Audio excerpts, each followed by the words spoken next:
Hi guys, welcome back to Linda's Pantry. I'm really excited tonight. This is one of my favorite recipes. I love this. Anyway, we are going to have sweet and sour pork over brown basmati rice. And so what I'm doing here is working the vegetables up here. We're going to get those all cut down. I don't want any of this pith that's in here. I'll show you how I cut the bell pepper, but I did not get this cut out good enough. So that white pith, it just doesn't taste good, so we don't want that. Anyway, we'll cut that out and we're ready to, I want 1 green bell pepper. And I don't know that this is, I guess this would be a budget meal. And we're gonna cut these in about 1-inch chunks. I mean, these are chunks like you would get in a, any kind of an Asian restaurant that served sweet and sour pork. Okay? So it's just a rough chop, basically. And I'm probably, because I'm not a huge fan of the green, I don't know, we'll see. I love red bell peppers, but green bell peppers are good too. So we've got the green bell pepper. We're gonna put that in a pile right there. And then how I do my peppers after I've washed them is I just cut the cheeks off. And you try to miss that pith if you can. Sometimes it's thicker than you know. And then the rest goes in the compost heap, the chickens or the rabbits, whoever likes it most, or my dog Sage, because she likes everything.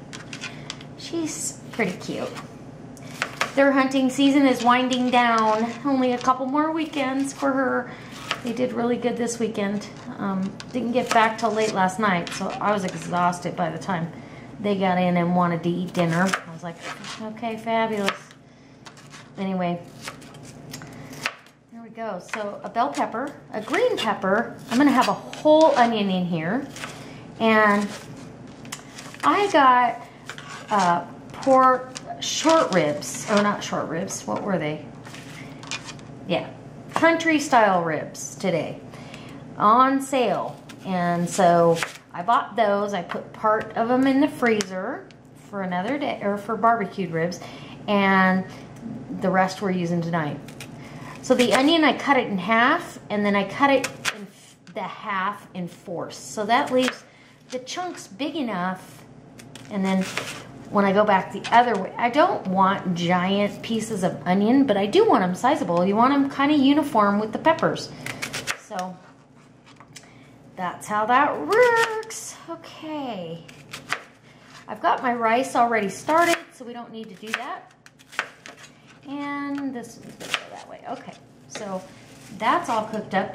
I've got a can of pineapple in chunks, a can of water chestnuts, because I like that added. Actually, you know what? I think I'm going to do bamboo shoots instead. So we'll do bamboo shoots.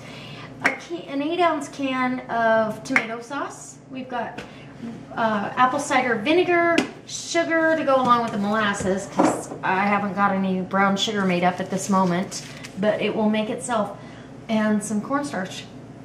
So what I'm going to do now is I'm going to get all these veggies set aside and flour the meat and get that cooked down, because the meat has to get floured and then we get into the sauce part. So my veggies are good for the sauce and my fruit. It's so delicious. You guys are going to love this. Okay, I'll bring you back over. I'm going to I've got a breading bag ready to go. I've got meat that I've trimmed, cut it off the bone, and I've trimmed it, and it's ready to go in there to be floured. In my flour mixture, I add some baking soda and some cornstarch. I don't know if it makes it crispier, but it makes me feel better, so I do it. Anyway, so this is a good, well, it's probably 2 pounds of meat here, or close to it. So it'll be a meal for a couple of nights. It'll be delicious, or lunches. My husband loves to take dinner the next day for lunch. I'm ready to brown the pork. Whoops, and then I just bumped you and moved you all over the place. So, I've breaded the pork in that flour mixture, and you just want to lightly bread it. Sometimes I don't bread it at all, and I just brown it off and then start making the sauce, and that's okay too. This oil is hot. I'm using the grapeseed oil and olive oil because I want it as the healthiest oil I can get. And I'm just going to get in there with my hands, which is okay. And I'm going to get this meat all crispy and delicious. And then we're going to take it out, let it drain on some paper towels. And I don't want to crowd the pan. So it'll probably be 2 batches, it looks like. I won't be cooking tomorrow, so we're going to have leftovers tomorrow night. However it works, we're going to have, my husband will take something for lunch, either that potato leek soup, or this. But we aren't going to be, I'm not going to be cooking tomorrow night, because I have a long 11-hour day. So, and tomorrow's going to be especially long. Oh my gosh. Anyway, so I'm going to brown this meat off, and we're going to bring you back when I'm on the second batch. How about that? Okay. Check that out. That is some really, really nice pieces of pork just browning off nice and easy in that olive oil and the grapeseed oil. Anyway, I tease you with that one. I am getting ready to, I've browned up all the meat, and now I'm getting ready to get the vegetables and the fruit in here, and we're going to make our sauce, and it's going to be delicious. I can't wait for you guys to try this. I hope that, boy, I hope this inspires you, because this is one of our favorite meals. And cast iron takes a little bit of time to heat up. After I browned the meat, I did wipe this out, and I've got a little bit of oil, but not much in here. I don't need a whole lot.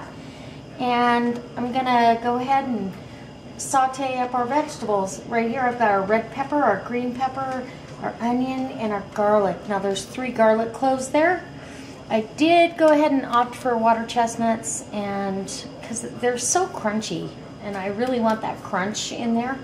And then we've got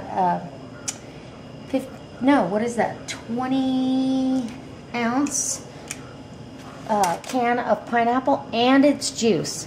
And then I took away the tomato sauce and I replaced it with ketchup.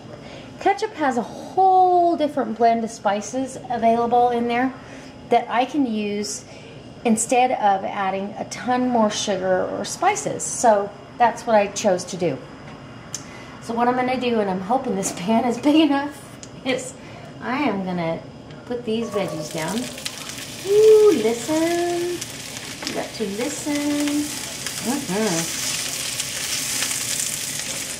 And now I need, sorry about that.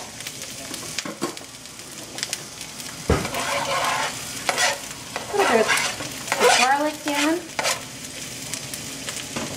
This doesn't take very long. I don't want these to cook through. I still want them to keep their,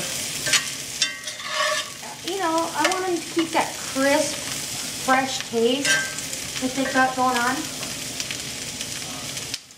For sure. And most of all, I want to make sure that the color and everything else stays intact. And the flavor is at its peak. So, we're just going to saute these for literally a minute. Okay. So now I'd like to add my pineapple. I'm going to add this whole can of pineapple and its juice. You don't want syrup.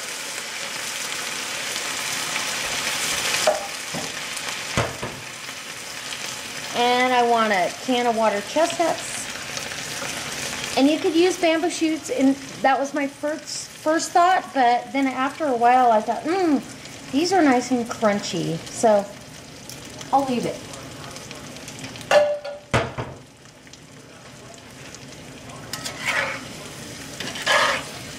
Starting to worry if this pan is big enough.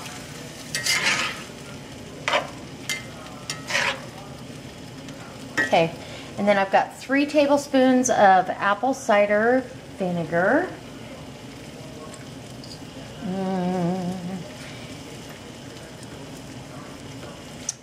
I'm gonna put this meat back in here as soon as this sauce gets going. Oh my gosh, that's gonna be so good. So now I've got everything is up to temperature the way I want it. This goes really fast, so I wasn't gone very long, trust me. And I replaced the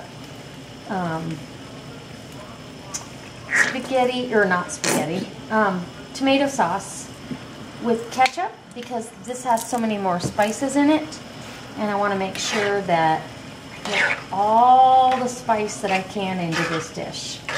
And then we're going to add a little bit of molasses, and I'm not going to measure.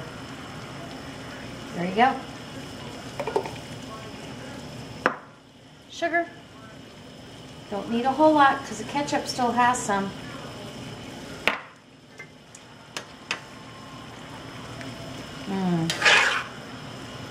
And we're going to mix this all through, and then we're going to thicken it.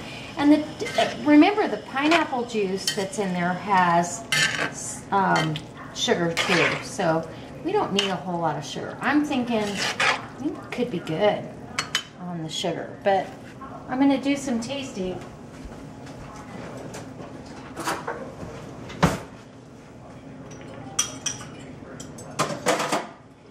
And then I'll just take a little taste, make sure I got everything right.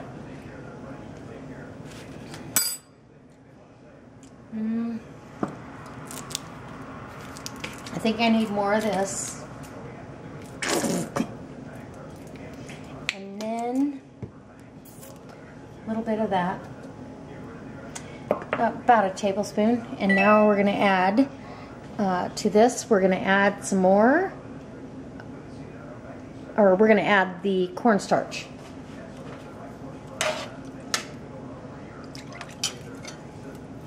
And this is going to thicken it and bring us into that beautiful sauce that we need.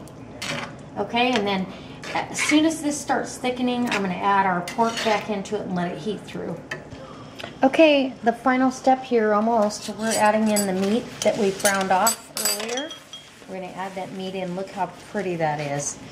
And it's got a nice little crunch on the meat, and I'm going to add that in, take that away, and all we're trying to do now is heat that through, and this is a lot.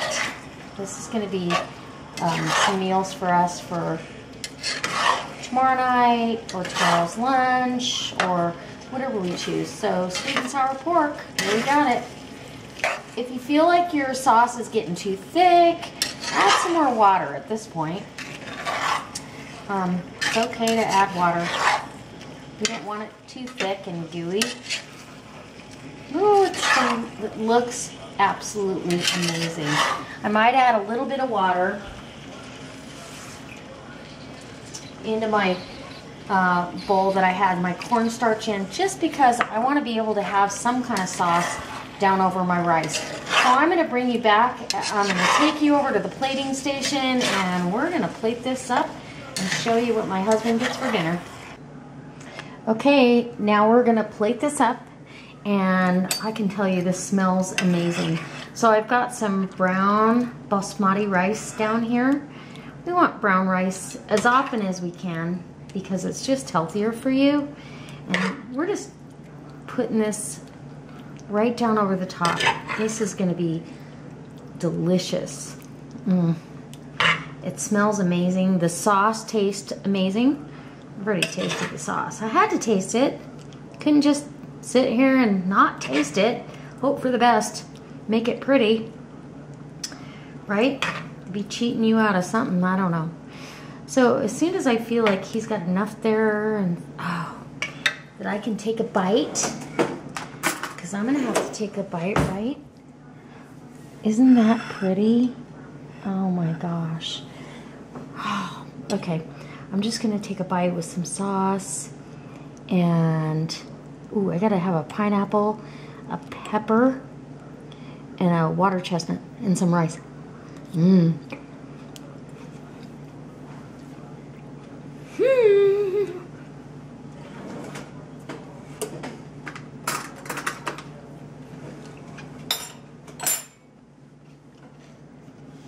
Wow. Other than being extremely inferno hot, that is extremely good, and it's the perfect sweet and sour. Oh my gosh. I hope you guys try this. I know that some of my recipes, I don't measure things out for you, but you know, a lot of it is we have to go by our palate, and we learn as we go along in life how our palate likes to think. So I truly hope you try it. It's delicious. I hope it inspires you to try something new. I hope that next time you come and see me that you're ready and waiting to come and see a new dish. And I've got some really good ones coming up. So I'll see you next time. God bless.